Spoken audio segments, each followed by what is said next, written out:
Marcos, capítulo 8.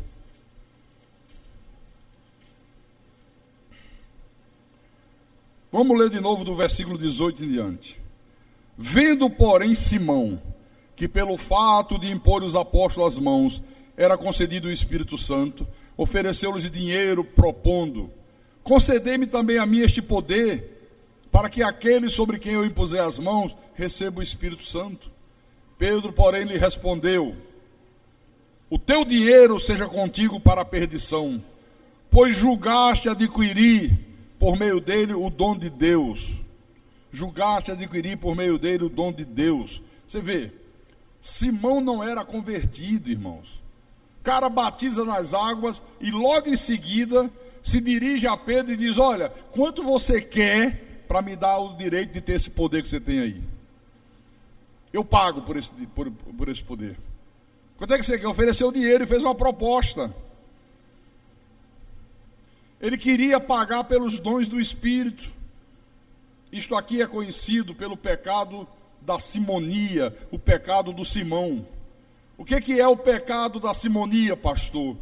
É quando alguém compra ou vende coisas sagradas, ou vende coisas espirituais, que é exatamente aquilo que a grande meretriz, a igreja romana e as suas filhas meretrizes fazem.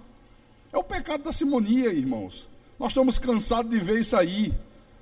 A igreja católica, ela vende tudo. Rosário, vende missa de 7º dia, de 30º dia, missa de 1 ano. Eu acho que a família de Pedro Alves Cabral ainda deve estar pagando missa até hoje. Se quer casar, tem que pagar. Vai casar na igreja católica para ver se o padre faz de graça. E é mais caro, dependendo da igreja, é mais caro ainda. Batismo de criança é pago. Depois faz primeira comunhão, é pago. Depois faz crisma, não sei de que, é pago. Vendem tudo. Agora, e as filhas da grande meretriz? Vende a cura divina. Diz que se a pessoa der dinheiro, vai ser curada do câncer, vai ser curada da AIDS, vai ser curada da paralisia, vai ser curada disso, vai ser curada daquilo. Vendem a bênção financeira, vendem óleo, água ungida, fogueira santa, não sei das quantas. Quer dizer, tudo isto é o pecado da simonia. Você está percebendo que esse Simão aqui, ele queria usar a religião como um comércio para os seus próprios interesses. Está aqui, ó. Irmãos, ninguém pode comprar as bênçãos de Deus. Ninguém. As bênçãos de Deus não estão à venda. A cura não se compra, a paz não se compra, a salvação não se compra, Deus não se compra.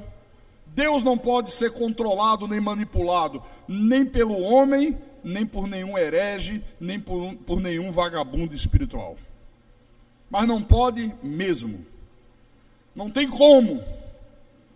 Então, o que eu quero mostrar para você, que você entenda, é que só há uma coisa capaz de poder calar esta voz da mentira, esta voz da magia, esta voz do engano, que é quando a pessoa ouve a voz de Deus, é quando a pessoa ouve a palavra da verdade. Não tem outro jeito de calar na vida da pessoa a voz da mentira. Nós temos aqui no nosso ministério pessoas que viviam atoladas até o pescoço na idolatria romana, devotas de santo, acendiam velas, faziam promessa para Maria, para São Jorge, para Padre Cícero, para São Francisco, mas um dia ligaram o rádio, ouviram esse evangelho que a igreja prega, ouviram esse evangelho da graça de Deus, e na mesma hora creram, e a voz da mentira foi silenciada na vida dessas pessoas. Amém? Mas tem mais. Nós temos pessoas aqui no nosso ministério que viviam enganadas nas correntes da Universal, da Deus é Amor, da Internacional da Graça, da Mundial do Valdemiro, outros acreditando que o diabo podia pegar, podia voltar com mais 7, que a pessoa podia hoje estar nos braços de Jesus, amanhã estar nos braços do diabo. Muitos acreditavam que a salvação se perdia, mas aí um dia ouviram a palavra da verdade, ouviram o evangelho da graça de Deus, e essa voz diabólica, essa voz mentirosa foi silenciada. Hoje são pessoas convertidas, hoje são pessoas com vida transformadas, hoje são pessoas completamente tementes a Deus. Amém? Você quer ver uma coisa? Quem vivia enganado acreditando em corrente de libertação? Eu sou o primeiro. Eu vivia acorrentado até o último fio de cabelo. Quem acreditava em rosa ungida, água na frente do rádio, que o picareta dizia, eu vou ungir. Ó, Espírito Santo, entra nessa água. E o Espírito Santo devia dizer, sim, eu entro, eu mergulho. Me dê aí uma máscara para eu não morrer afogado. Já ouviram eles orando? Espírito Santo, entra nessa água, unge esta água. Como se Deus fosse uma marionete. Como se Deus pudesse ser manipulado, pudesse ser controlado por charlatães. Quem aqui viveu muito tempo crendo nos santos católicos? Devoto, caramba! Aí o bicho pega. Devoto de Padre Cícero, quem era devoto do Padre Cícero? Devoto de São Francisco, devoto de São Jorge, devoto de Maria, Por que você não é mais? O que fez você mudar? O que fez você pensar diferente, crer diferente? Quando você ouviu a palavra da verdade. Amém? Tua vida mudou por inteiro, né? Quem aqui acreditava que a salvação se perdia? Olha aí. Você acredita hoje que a salvação se perde? Impossível se perder. 90% do povo evangélico tem medo de perder a salvação. 90% treme de medo. Porque são ensinados errados. Porque não conhecem a verdade. Segura um pouco aí. Vem aqui em João, capítulo 10, versículo, vamos ler o 27 e o 28. Só para dar esse exemplo aí, de que salvação não se perde. Não precisa mostrar mais nada, só esse versículo aqui resolve a questão. Porque se alguém disser que se perde, tem que chamar Jesus de mentiroso. Olha o que ele disse. As minhas ovelhas, quem é a ovelha dele, diga amém. Ouvem a minha voz, quer dizer, me obedecem. Eu as conheço e elas têm livre-arbítrio e decidem seguir ou não seguir. Não. E elas me seguem. Mas não ensinam que o homem tem livre-arbítrio? Que o homem é que decide se aceita Jesus, se não aceita Jesus, se vai, se não vai? Não, ele diz, elas me seguem. Não tem outra opção. Aí no versículo 28, eu lhes dou a vida eterna, jamais perecerão e ninguém as arrebatará das minhas mãos. Aleluia. Há a possibilidade de uma pessoa que recebeu vida eterna, essa pessoa que Jesus disse, jamais vai morrer eternamente. Morrer eternamente? Perder a salvação? Não há. Vamos voltar lá. Atos capítulo 8. Vamos para o versículo 21 agora. Olha o que Pedro diz para Simão. O cara ofereceu dinheiro, queria comprar os dons do Espírito Santo, queria ter o mesmo poder dos apóstolos, ofereceu dinheiro. Pedro repreendeu no versículo 21, Pedro disse assim, não tens parte nem sorte nesse ministério, porque o teu coração não é reto diante de Deus. Arrepende-te, pois, da tua maldade e roga ao Senhor, talvez te seja perdoado o intento do coração, pois vejo que estás em fel de amargura e laço de iniquidade. Você está vendo que esse homem era um mensageiro do diabo?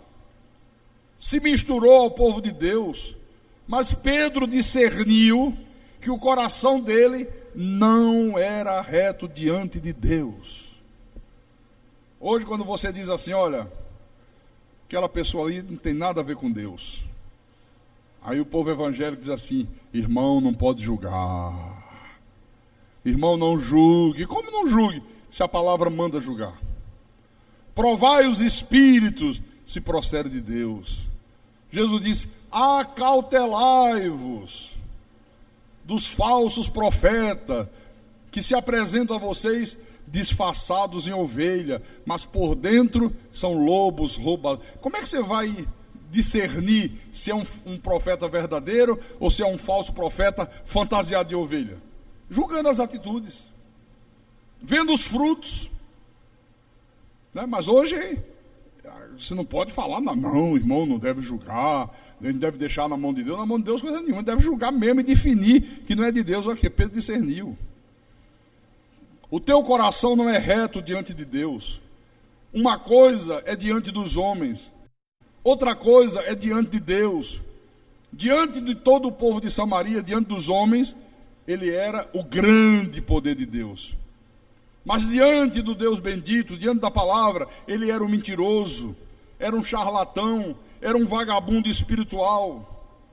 Então veja que o que vale, o que conta, é aquilo que nós somos diante de Deus. Não é o que nós somos diante dos homens, é o que nós somos diante de Deus. Amém? Então Pedro disse, o teu coração não é reto diante do Senhor, e eu estou vendo que você está em fel de amargura e laço de iniquidade. Isso aqui é muito interessante, porque no texto grego original, essa expressão aqui, em fel de amargura, significa o veneno que uma pessoa que não é de Deus expele. Esse é o sentido dessa expressão aqui, ó. Você vê que Simão envenenou toda a cidade de Samaria. Quer dizer que esse cara era uma pessoa venenosa. Toda pessoa que não é de Deus, ou toda pessoa que não quer dar ouvidos à voz de Deus, tem a vida amargurada e ela expele fel de amargura. Pode observar. Toda pessoa que não tem Deus é assim. Coração amargurado, vida cheia de amargura, e ela expele um veneno mortal. Está aqui escrito. Então, irmãos, na hora que a palavra de Deus é pregada, na hora que você ouve a voz de Deus e você crê, você pode estar nas mais profundas trevas. A luz de Deus começa a resplandecer sobre a tua vida, em nome de Jesus Cristo. A luz de Deus brilha sobre você.